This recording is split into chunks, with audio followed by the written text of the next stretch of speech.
किसी को मैथ अच्छा नहीं लगता, किसी को साइंस अच्छी नहीं लगती, कहीं इतिहास में दिमाग नहीं चलता, कहीं राजनीति भारी पड़ती है। बहुत सारे बच्चों के लिए पढ़ाई शुरू से ही बोझ बन जाती है। अब हम बनाएंगे पढ़ाई को आसान, अब हम पढ़ाएंगे आपके बच्चों को, अब हम आएंगे आपके गांव में। हम छठी से ही अच्छा बेस बनाना शुरू करेंगे। आपके गांव में ही आपके बच्चों को छठी से 12वीं तक इस प्रकार से पढ़ा देंगे कि पढ़ाई आसान दिखेगी, पूरे नंबर आएंगे और सरकारी नौकरी तो कम से कम लग जाएंगे। अच्छी शिक्षा ही सफल जीवन का आधार है। बिना समय गवाए अपने बच्चों को आईसीएस के साथ जोड़िए। 12वीं पास कर चुका है तो नौकरी की तैयारी के लिए, और 12वीं से नीचे है तो स्कूली शिक्षा के लिए।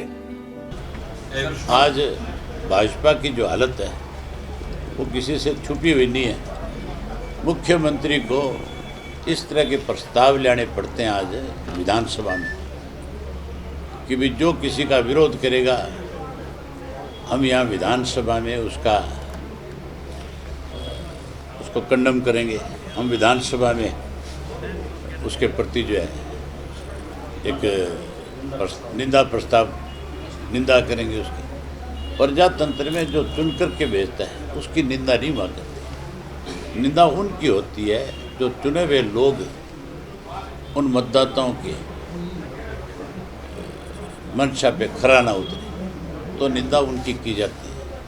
आज सरकार में बैठे लोगों को जगह जगह इन चीज़ों का सामना करना पड़ता है। चौधरी देवीलाल कहते थे हमेशा कि बजाय इस किस्म के कानून इस देश में बनाए जाएं कि जो पार्टी सत्ता में आ गई उसके एमएलए जो है दल बदल नहीं कर सकते। दल बदल पे रोक नहीं होनी चाहिए। दल बदल इसलिए होता है कि लोग जब किसी भी दल से खफा होते हैं तो फिर अपना दल बदल करके दूसरे दल में जा करके लोगों की सेवा करने का काम करते हैं। दल बदल की बजाय राइट टू रिकॉल होना चाहिए था। उनकी डिमांड थी ये, वो चाहते थे कि राइट टू रिकॉल हो ताकि उससे उनका चुना हुआ प्रतिनिधि जो है हमेशा इस बात से डर करके रहे कि कल अगर तैने इनकी भावनाओं को ठेस पहुंचाई तो फिर ये तेरे खिलाफ अविश्वास प्रस्ताव लेंगे, तेरे खिलाफ लिख करके दे देंगे कि इसको मेंबरशिप ख़त्म करके भी वापस भेज दिया जाए।